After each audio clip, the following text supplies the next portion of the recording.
열왕기상 13장. 여호와께서 하나님의 사람에게 명령하여 유다를 떠나 베들로 가게 하셨습니다. 그가 이르렀을 때에 여로보암은 제단 곁에 서서 제물을 바치고 있었습니다.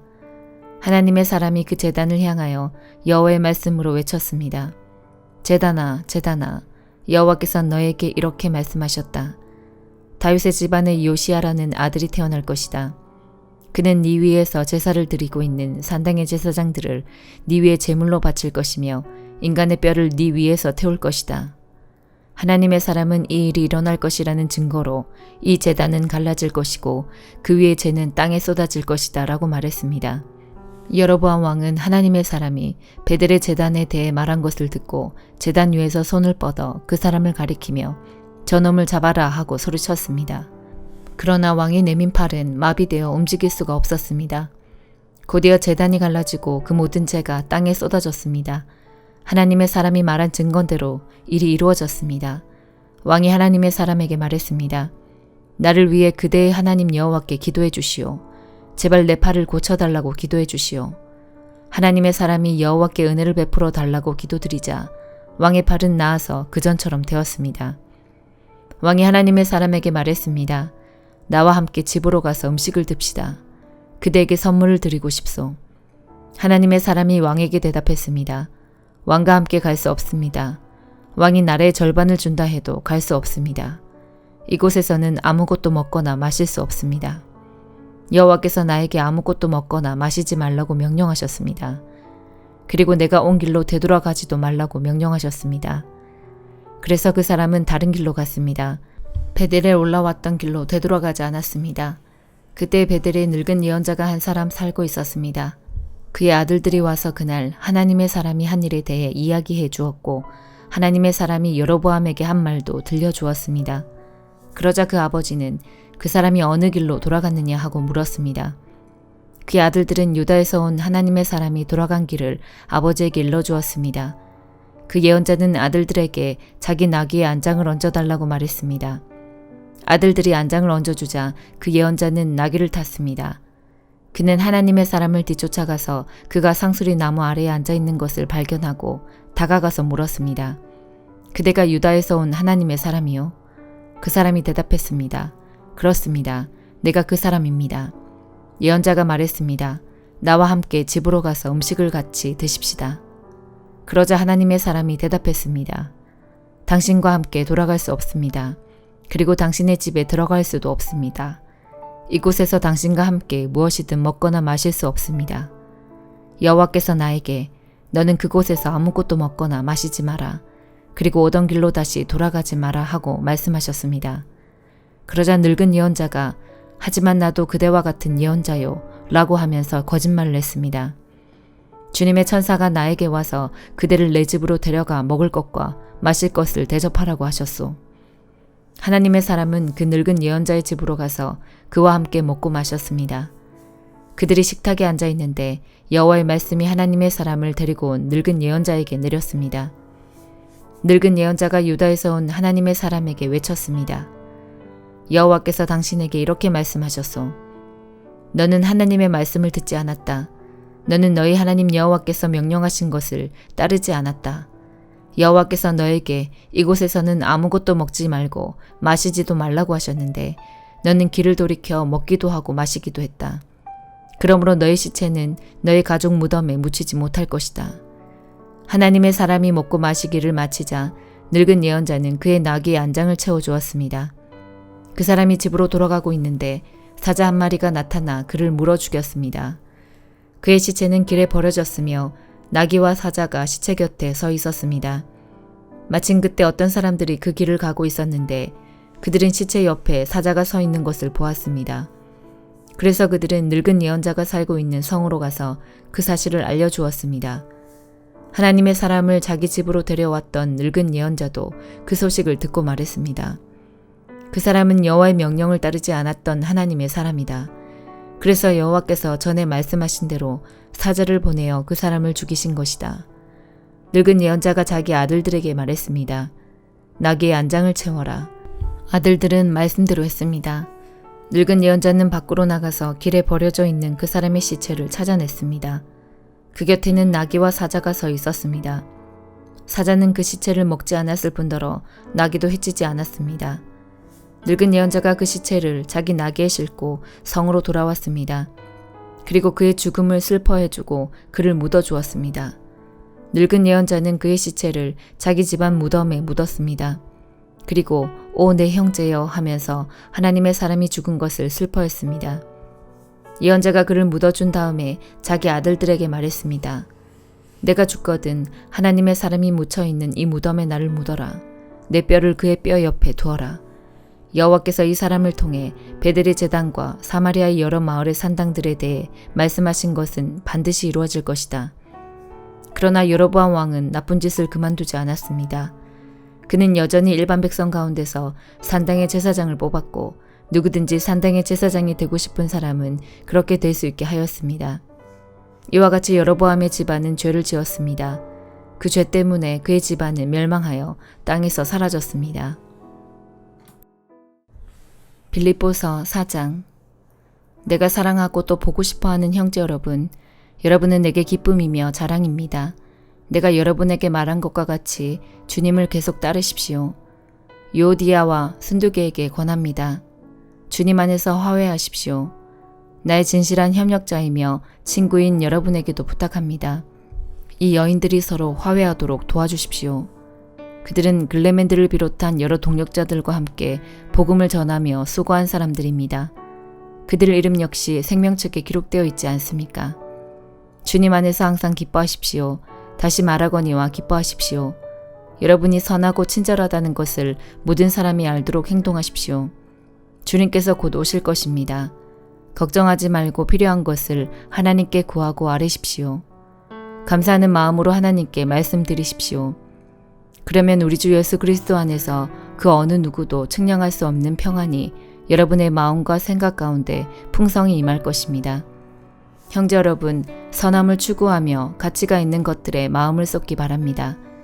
참되고 고상하고 옳고 순결하며 아름답고 존경할 만한 것들을 생각하십시오. 여러분이 내게서 배운 것과 받은 것들을 행동으로 옮기십시오. 그러면 평화의 하나님께서 여러분과 함께 하실 것입니다. 여러분이 다시 나를 기억하고 도와주니 내 마음은 기쁨으로 가득합니다. 어쩌면 여러분이 늘 가져왔던 관심을 표현할 길이 없었을지도 모르겠습니다. 내 처지가 힘들어서 이렇게 말하는 것은 아닙니다. 나는 내가 가진 것에 만족하고 있으며 어떠한 환경에서도 감사하는 법을 배웠습니다. 가난을 이겨낼 줄도 알고 부유함을 누릴 줄도 압니다. 배부를 때나 배고플 때나 넉넉할 때나 궁핍할 때나 어떤 형편에 처해서도 기뻐하고 즐거워합니다. 내게 능력 주시는 그리스도를 통하여 나는 모든 것을 할 수 있습니다. 그러나 필요한 순간에 여러분이 도와주어 정말 고마웠습니다. 여러분은 내가 처음 그곳에 복음을 전한 때를 기억하고 있을 것입니다. 마케도니아를 떠날 때에 내게 도움을 준 교인은 여러분 빌립보 사람들 뿐이었습니다. 내가 데살로니가에 있을 때도 여러분은 여러 번에 걸쳐 내게 필요한 물건들을 보내주었습니다. 여러분들로부터 뭔가 선물을 기대하고 말하는 것이 아니라 내게 베푸는 큰 기쁨이 여러분 가운데 차고 넘치기를 원합니다. 이제 나는 모든 것이 풍족합니다. 여러분이 에바브로디도 편에 보내준 선물 때문에 부족한 것이 없습니다. 여러분의 선물은 하나님께 드려질 향기로운 제물입니다. 하나님께서는 그 제물을 기쁘게 받으실 것입니다. 하나님께서 그리스도 예수 안에서 여러분이 필요로 하는 모든 것을 풍족히 채워주실 것입니다.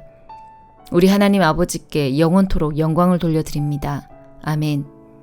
그곳에 있는 모든 성도들에게 문안드립니다. 여기 나와 같이 있는 형제들도 여러분에게 안부를 전합니다. 모든 성도들이 여러분에게 문안하고 로마 황실 안에서 믿는 몇몇의 성도들이 여러분에게 또한 인사드립니다. 주 예수 그리스도의 은혜가 여러분과 함께하기를 기도합니다. 에스겔 43장. 그 사람이 나를 데리고 동쪽 문으로 갔다. 내가 보니 이스라엘 하나님의 영광이 동쪽에서 오는데 하나님의 목소리가 마치 소리를 내며 흐르는 물소리 같았다. 땅이 하나님의 영광으로 환하게 빛났다. 내가 본 환상은 주님께서 예루살렘 성을 멸망시키러 오셨을 때에 본 환상과 같았고 그 발강가에서 본 환상과도 같았다. 그래서 나는 얼굴을 아래로 떨구었다. 여호와의 영광이 동쪽 문을 거쳐 성전으로 들어갔다. 그때 여호와의 영이 나를 들어올려 안뜰로 데려갔는데 성전은 여호와의 영광으로 가득 차 있었다. 그 사람이 내 곁에 서 있을 때 성전 안에서 내게 말하는 소리가 들려왔다. 사람아, 이곳은 내 왕자요, 내 발을 두고 있는 곳이다. 내가 여기에서 이스라엘 사람들과 영원히 살 것이다. 이스라엘 백성이 다시는 내 거룩한 이름을 더럽히지 않을 것이다. 백성이나 왕들이 음란한 짓을 하거나 아니면 산당에서 죽은 왕들의 형상을 섬김으로써 내 거룩한 이름을 더럽히지 않을 것이다.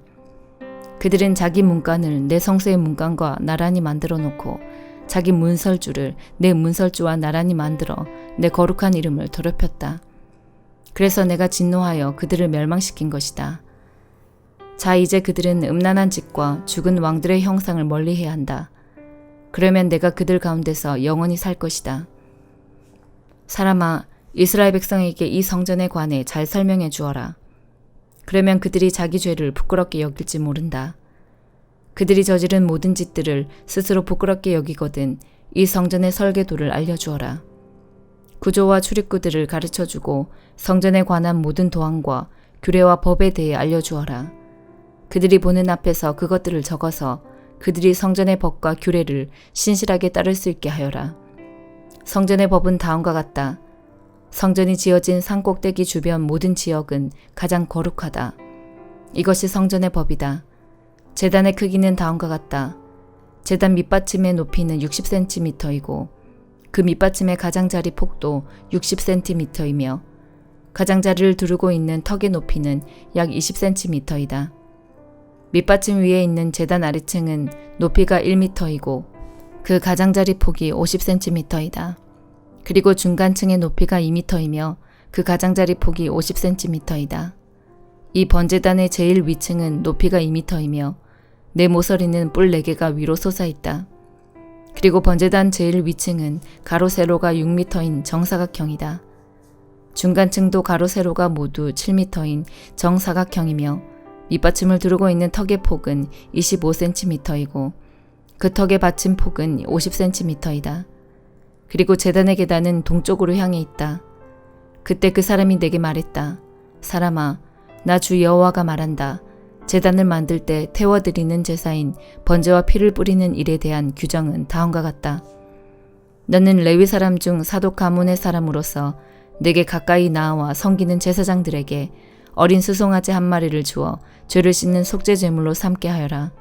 주 여호와의 말씀이다. 너는 송아지의 피를 가져다가 제단의 내 모서리와 위쪽 내 모서리와 둘레에 모두 발라서 제단을 깨끗이 하고 죄를 씻는 속죄제를 드려야 한다. 그런 뒤에 죄를 씻는 속죄 제물로 바친 송아지를 성소 바깥 성전 지역의 지정한 장소에서 태워라. 다음 날에는 흠없는 순염소 한 마리를 바쳐서 죄를 씻는 속죄 제물로 삼아라. 수송아지로 제단을 깨끗이 했던 것처럼 제단을 깨끗이 해야 한다. 제단을 깨끗이 한 뒤에는 흠없는 어린 수송아지 한 마리와 양떼 가운데서 흠없는 순양 한 마리를 바쳐라. 네가 그것을 여호와 앞에 바칠 때에 제사장들은 그 위에 소금을 뿌린 다음 여호와께 태워드리는 번제물로 바쳐야 한다. 너는 7일 동안 날마다 순염소를 드려 죄를 씻는 속죄제물로 바쳐야 한다. 그리고 흠없는 수송아지 양떼 가운데서 순양을 준비해야 한다. 7일 동안 제단을 깨끗이 한 뒤에 제물을 드려라. 7일이 다 지나고 8일이 되면 제사장은 너희가 태워드리는 번제물과 화목제물을 바쳐야 한다.